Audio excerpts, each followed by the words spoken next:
Selamat siang dulur-dulur semua.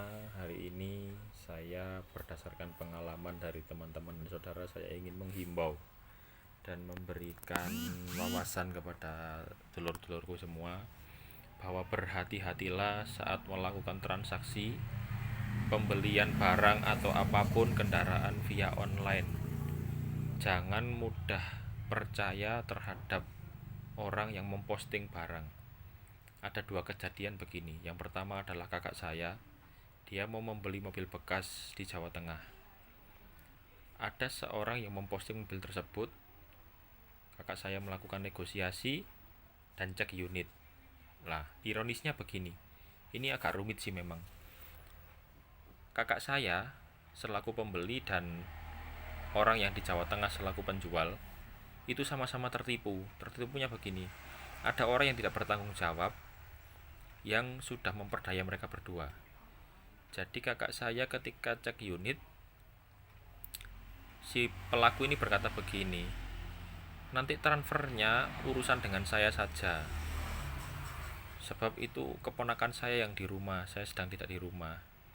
Lah si pembelinya juga dibohongi berkata, nanti ada anak buah saya yang akan cek unit bapak atau mengecek mobil bapak, kalau cocok lakukan transaksi. Nah, kakak saya setelah cek unit, oke deal, pelakunya tadi berkata seperti itu. Akhirnya kakak saya melakukan transfer ke si pelaku. Si pelaku telepon ke pemilik mobil, nanti saya yang transfer uangnya pak, sebab anak buah saya tidak bawa uang. Nah, setelah kakak saya transfer, diteleponlah sama si pelakunya, oke nanti tunggu ya 2-3 menit biar dibuatkan kwitansi oleh keponakan saya. Ditunggu kok nggak datang-datang, kwitansinya nggak dibuat-buatkan. Akhirnya kakak saya bertanya kepada si pemilik mobil itu, loh mana pak kwitansinya kok nggak dibuat-buatkan? Lah si pemilik mobil otomatis kan heran, loh kwitansi apa, wong saya belum menerima uang apa-apa. Loh saya sudah transfer, kata kakak saya sudah transfer ke si pak ini, si pak A misalnya. Lah pemilik mobil juga kaget, loh saya ini tidak kenal sama si A. Si A itu berkata bahwa mau beli mobil saya, dan hari ini katanya dia menyuruh anak buahnya untuk cek unit. Dan dia memang barusan telepon nanti saya yang transfer. Lah ternyata setelah kakak saya transfer dan setelah dikabari kalau akan dibuatkan kwitansi, nomornya diblokir, orangnya menghilang.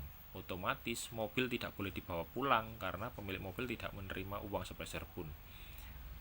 Ya akhirnya uang kakak saya kurang lebih waktu itu 120 juta ya untuk membeli mobil second itu raib.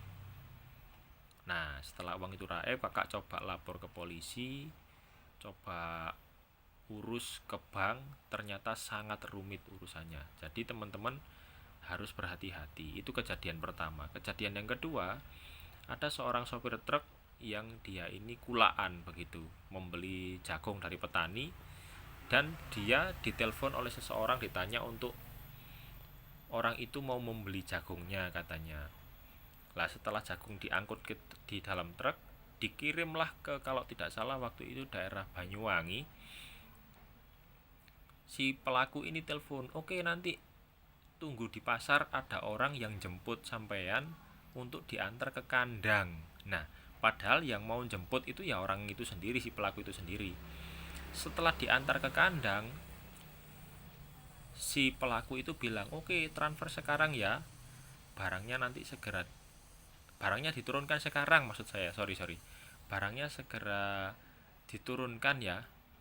Lah si pemilik kandang itu yang mau membeli jagung juga diperdaya sama si pelaku itu. Si pelaku itu bilangnya, saya punya jagung nanti diantar oleh teman saya. Nah otomatis si pembeli dan penjual kan sama-sama dibohongi ini ya. Ketika si pemilik kandang itu atau si pembeli jagung sudah melakukan transfer ke si pelaku dan jagungnya juga sudah dibongkar, sudah diturunkan, si sopir truknya minta bayaran, tidak dikasih karena si pembeli jagung atau si pemilik kandang kan sudah merasa transfer. Lah ketika mobil itu masuk kandang, uang sudah ditransfer, si pelaku ini langsung menghilang, nomornya tidak bisa dihubungi, sehingga di sini yang dirugikan adalah pemilik barang Kalau kejadian yang pertama tadi, kakak saya yang dirugikan adalah pembeli yang punya uang. Nah, teman-teman haraplah hati-hati selalu. Jadi kalau mau melakukan transaksi, tolong dicek secara rinci apakah itu betul mobilnya dia sendiri, apakah itu betul barangnya sendiri.